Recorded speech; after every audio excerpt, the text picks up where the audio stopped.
હાલો મિત્રો, નમસ્તે અને ગુડ મોર્નિંગ. સ્વાગત છે તમારું સરકારી યોજના 2026 યુટ્યુબ ચેનલમાં. જો તમે ચેનલમાં નવા હોય તો ચેનલને સબસ્ક્રાઇબ કરી દો અને વિડીયોને લાઇક કરી દો અને એવા લોકો સુધી વિડીયો શેર કરી દો કે જેને ખરેખર મફત ઘરઘંટી સહાય યોજનાની આવશ્યક જરૂરિયાત છે. આજના આ સેશન વિડીયોમાં આપણે વાત કરીશું મફત ઘરઘંટી સહાય યોજના 2026. દરેક પરિવારને સહાય મળવા પાત્ર રહેશે. તમને ₹25,000 સુધીની સહાય મળવા પાત્ર રહેવાની છે. ઓનલાઈન અરજીઓ હાલ શરૂ થઈ ચૂકી છે.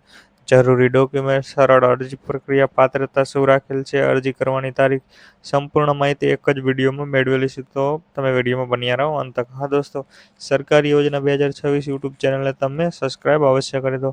હા, અને એક વાતનું ખૂબ જ ખોટું લાગી રહ્યું છે, કેમ કે તમે લોકો વિડીયો જોઈ રહ્યા છો. અમે તમારા માટે આટલી મસ્ત મસ્ત સરકારી યોજનાના વિડીયો લઈને આવી રહ્યા છીએ, તો તમે લોકો ચેનલને હજુ સુધી સબસ્ક્રાઇબ કરી નથી. કેમ કે તમે લોકોને એવું નથી લાગતું કે તમારી કંઈક મદદગાર થવું જોઈએ, કેમ કે અમે તમને મદદ થવા માટે ઘણા બધા પ્રયાસો કરી રહ્યા છીએ. તમારી માટે આવી જ અવનવી સહાયને લગતા વિડીયો લાવી રહ્યા છીએ, તો તમે લોકો તાત્કાલિક ચેનલને સબસ્ક્રાઇબ કરી. મફત ઘરઘંટી સહાય યોજના 2026. ઘરઘંટી સહાય યોજનાનો મુખ્ય ઉદ્દેશ ગરીબ અને આર્થિક રીતે નબળા પરિવારોને, મહિલાઓને આત્મનિર્ભર બનવા માટે તથા રોજગારીની તકો પૂરી પાડવા અને દૈનિક જીવનમાં સહાયરૂપ બની શકે. યોજનાનો મુખ્ય ઉદ્દેશ્ય અને લાભ: મહિલા સશક્તિકરણ એટલે ઘરની મહિલાઓને સ્વરોજગારી તરફ આગળ વધારવાની આર્થિક મદદ અને નબળા વર્ગના પરિવારોને આર્થિક ભાર ઘટાડવા માટે પણ મદદરૂપ. ઘરે બેઠા સુવિધા પૂરી એટલે મફત લોટ દળવાનું મશીન આપીને જીવન સરળ બનાવવાનો ઉદ્દેશ્ય રહેલો છે, જે તમે જોઈ શકો છો. હવે વાત કરી લઈએ, જો તમારી આ અરજી પ્રક્રિયામાં ફોર્મ ભરવા છે અથવા તો અરજીનો લાભ અથવા તો યોજનાનો લાભ લેવો છે, તો તમારી માટે લાયકાત અને અંગેના માપદંડો ક્યાં હોવા જોઈએ? તો અરજદાર ગુજરાત રાજ્યનો કાયમી વતની હોવો જોઈએ. આમાં ધધની સોય થઈ ગયું છે, તો માફ કરજો દોસ્તો, વતની હોવો જોઈએ.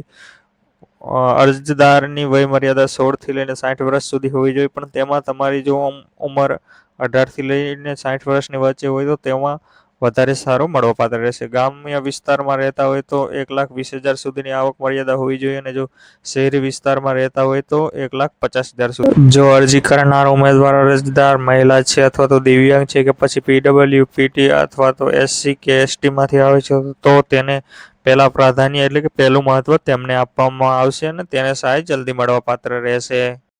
જો તમારે આ સહાય અંગેનું ફોર્મ ભરવું છે, તો તમારી પાસે કયા કયા ડોક્યુમેન્ટ હોવા જોઈએ, તો તેની યાદી વિશે જણાવું તો આધાર કાર્ડ, ત્યારબાદ રેશન કાર્ડ, ત્યારબાદ જન્મ પ્રમાણપત્ર અથવા તો LC, ત્યારબાદ રહેઠાણ અંગેનો પુરાવો જેમાં લાઇટ બિલ કે ચૂંટણી કાર્ડ ચાલી જાય, ત્યારબાદ આવકનો દાખલો, જાતિનો દાખલો જો તમે અનામત વર્ગના લોકો છો તો, ત્યારબાદ દિવ્યાંગ માટેનું પ્રમાણપત્ર, પાસપોર્ટ સાઇઝનો ફોટોગ્રાફી, મોબાઈલ નંબર અને કેન્સલ ચેક અથવા બેંક પાસબુકની નકલ. આટલા ડોક્યુમેન્ટ આવશ્યક હોવા જોઈએ તમારી પાસે, તો તમે અરજી કરી શકો. હવે આગળ વાત જણાવતા કહું, રજિસ્ટર અથવા તો તમારે જો અરજી કરવી છે તો તેના માટે શું સ્ટેપ બાય સ્ટેપ લેવું તો તે સાંભળો તમે.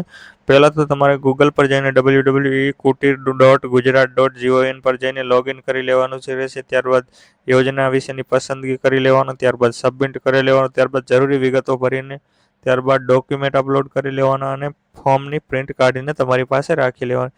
જ્યારે પણ તમને લાભ મળવા પાત્ર થશે ત્યારે તમારે આ ફોર્મ અવશ્ય રજૂ કરવું પડશે. અને હા દોસ્તો, તમે હજુ સુધી ચેનલ સબસ્ક્રાઇબ નથી કરી, કેમ કે તમને લોકોને લાગી રહ્યું છે કે આ ચેનલમાંથી તમને કંઈ પણ માહિતગાર થતું નથી, તો સાંભળો, હજુ આપણે ચેનલ નવી છે અને તમારા સાથ અને સહકારની ખૂબ જ જરૂર છે, તો તેના માટે ચેનલ અવશ્ય સબસ્ક્રાઇબ કરી દો.